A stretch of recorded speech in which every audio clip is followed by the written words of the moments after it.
Thank you, God. Yes, God. Thank you for this amazing day na ikinaloob mo.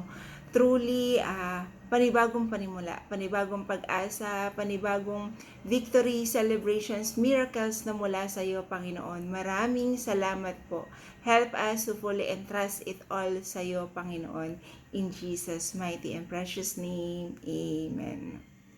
Yung mga goals natin, yung plans natin for today, yung mga gusto nating makamit, gusto nating puntahan, or something na gusto nating ma-accomplish, why not fully entrust natin sa Panginoon? Help ourselves to seek God, Panginoon, to seek His presence, di ba?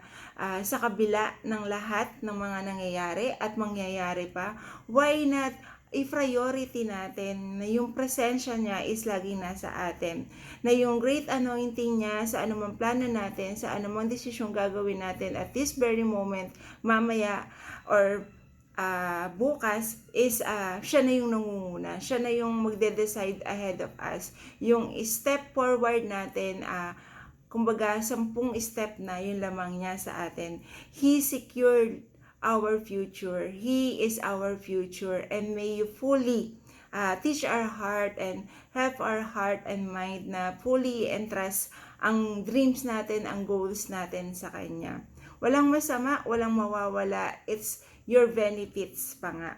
Salamat sa Panginoon once again for this great and amazing day. May you fully entrust it all sa Kanya at i-enjoy ito. Blessed day ahead. God loves you.